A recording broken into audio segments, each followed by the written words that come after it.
राजस्थान के झालावाड़ में school building गिरने से 7 बच्चों की मौत के मामले में राजस्थान हाई कोर्ट में आज सुनवाई हुई। आज की सुनवाई में क्या कुछ हुआ, कोर्ट ने क्या इंटरिम ऑर्डर पास किया, इस पर हमारे साथ बात करने के लिए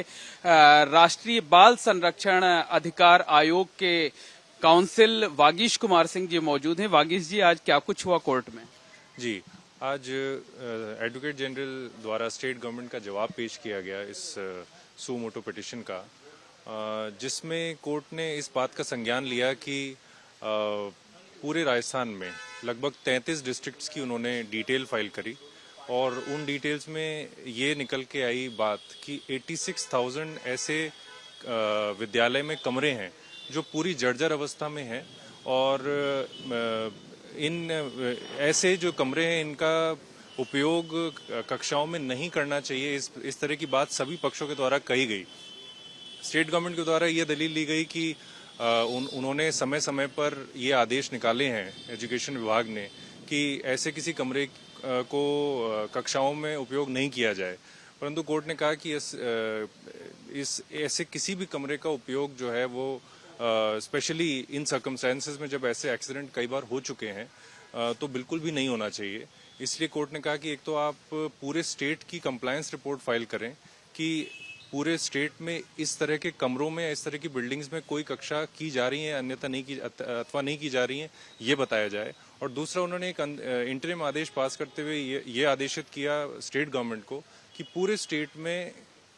जो इन्होंने कमरों की लिस्ट दी है और स्कूल्स की लिस्ट दी है, उन कमरों को किसी भी प्रकार से क्लासरूम या किसी भी टीचिंग एक्सरसाइज के लिए यूज नहीं किया जाएगा। और अगर इसकी वजह से किसी भी तरीके से क्लास जो है वो बाधित होती हैं तो उसके ऑल्टरनेटिव अरेंजमेंट करके और ये इंश्योर किया जाएगा कि ऐसे कक्षाओं में कोई भी क्लासरूम टीचिंग या बच्चों को नहीं बिठाया जाए। ये जो 86,000 क्लासरूम को जर्जर बताया गया है और कहा गया है कि वो बैठने लायक नहीं है, बच्चों के पढ़ाने लायक नहीं है, ये रिपोर्ट किसकी है और किसकी तरफ से सबमिट की गई? ये report Moin ji was submitted by the state government. State government ने ही सबमिट करी है और ये प्रिंसिपल्स और लोकल एडमिनिस्ट्रेशन जो स्कूल एडमिनिस्ट्रेशन खुद है उनके द्वारा खुद ये सर्वे करके और वो सारी जानकारी एजुकेशन विभाग को दी गई थी। और अब स्टेट उन सभी स्कूल्स में एक स्ट्रक्चरल ऑडिट कराने की बात कर रहा है, जिसके लिए बस समय मांगा जा रहा था और कोर्ट ने उनको समय दिया है, 2 हफ्ते का समय दिया है कि आप उन सभी स्कूलों को जिनकी रिपोर्टिंग आई है वहीं के प्रिंसिपल्स और टीचर्स के द्वारा और स्टूडेंट्स के द्वारा कि वो जर्जर अवस्था में है और उसके ऑफिशियल रिकॉर्ड बनके और एजुकेशन डिपार्टमेंट की बाकायदा रिपोर्ट आई है, तो उनका सबका स्ट्रक्चरल ऑडिट अब जो है वो रजिस्टर्ड इंजीनियर द्वारा किया जाएगा। ये बताइए कि कोर्ट ने इंटरिम ऑर्डर क्या पास किया है इन 86,000 क्लासरूम्स को लेकर? जी, इंटरिम ऑर्डर स्पेसिफिकली ये पास किया है कि इन्हें किसी भी क्लासरूम टीचिंग एक्टिविटी में इस्तेमाल नहीं किया जाएगा, एक तरह से बंद रखा जाएगा, इसमें किसी भी बच्चे की आना जाना नहीं होगा और ऑल्टरनेटिव अरेंजमेंट किए जाएंगे। अगर वही कमरा अवेलेबल है, किन्हीं स्कूल्स में कम कमरे अवेलेबल हैं और वही कमरा अवेलेबल है, तो ऑल्टरनेटिव अरेंजमेंट किए जाएंगे और बच्चों को कहीं और पढ़ाया जाएगा जिससे कि क्लास भी ऑब्स्ट्रक्ट नहीं हो। ये तो बहुत बड़ा नंबर है 86,000। जब स्टेट गवर्नमेंट ने ये रिपोर्ट फाइल की कि 86,000 क्लासरूम ऐसे हैं जिनमें बच्चे बैठकर पढ़ाई नहीं कर सकते, उनकी जिंदगी के लिए खतरा हो गया, इस पर कोर्ट का क्या रुख था? जी, कोर्ट का बहुत सख्त रुख रहा और कोर्ट ने कहा कि ये मियर फॉर्मेलिटी की बात नहीं है कि एजुकेशन डिपार्टमेंट समय समय पर इसमें डायरेक्शन पास करे, ये हम एक मियर फॉर्मेलिटी की तरह नहीं ले सकते। अगर इस तरह का आइडेंटिफिकेशन इवन अगर प्रिंसिपल के द्वारा या स्कूल के छात्रों के द्वारा या टीचर के द्वारा किया गया है तो वो भी सफिशिएंट है कि इन क्लासरूम्स में जो कक्षाएं हैं वो नहीं रखी जाएं। बहुत सख्त रवैया रहा और इसीलिए बहुत लिमिटेड टाइम देते हुए 4 तारीख को वापस सुनवाई के लिए, 4 सितंबर को वापस सुनवाई के लिए रखा है और उसमें पूरे स्टेट में इन सभी स्कूलों का स्ट्रक्चरल ऑडिट करके कंप्लायंस रिपोर्ट फाइल करनी पड़ेगी। स्टेट को ये बताना पड़ेगा कि ये जो रिपोर्टिंग आई है प्रिंसिपल्स और टीचर्स के द्वारा ये कितनी हद तक सही है और इसको क्योर करने के लिए, इन कमियों को पूरा करने के लिए क्या स्टेप्स लिए जा सकते हैं। अच्छा, ये बताइए कि जो PIL थी जिस पे कोर्ट ने सो मोटो लिया था वो झालावाड़ का स्पेसिफिक इंसिडेंट था जो है वो, तो इसको लेकर आज सेंट्रल गवर्नमेंट को, स्टेट गवर्नमेंट को और आपको रिप्लाई फाइल करना था। फाइल किसकी तरफ से हो गया और सबकी तरफ से क्या कुछ कहा गया वो ब्रीफ में कर दें। स्टेट गवर्नमेंट के द्वारा रिप्लाई फाइल कर दिया गया है। लर्नेड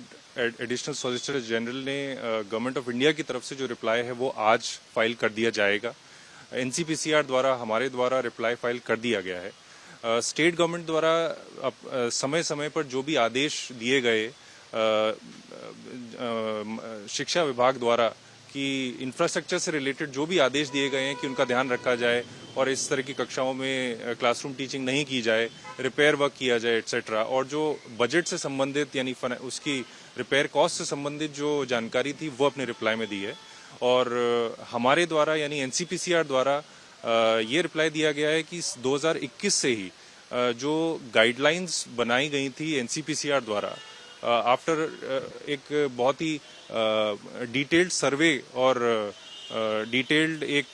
स्पेशलाइज्ड एक्सपर्ट टीम को कॉन्स्टिट्यूट करके वो गाइडलाइंस हमने झालावाड़ का जो इंसिडेंट हुआ था उसको लेकर के कोर्ट ने स्टेट गवर्नमेंट ने क्या कुछ कहा है?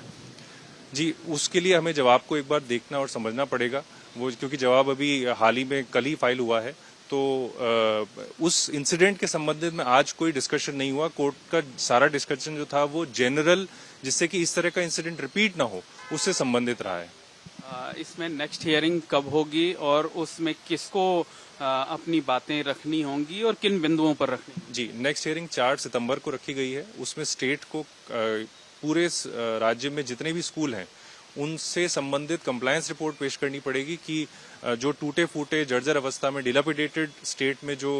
क्लासरूम और स्कूल्स हैं उनका स्ट्रक्चरल ऑडिट करके क्या सोल्यूशन है इसका, ये स्टेट को बताना पड़ेगा कि क्या उनको रिपेयर किया जा सकता है या उनको डिमोलिश किया जाए।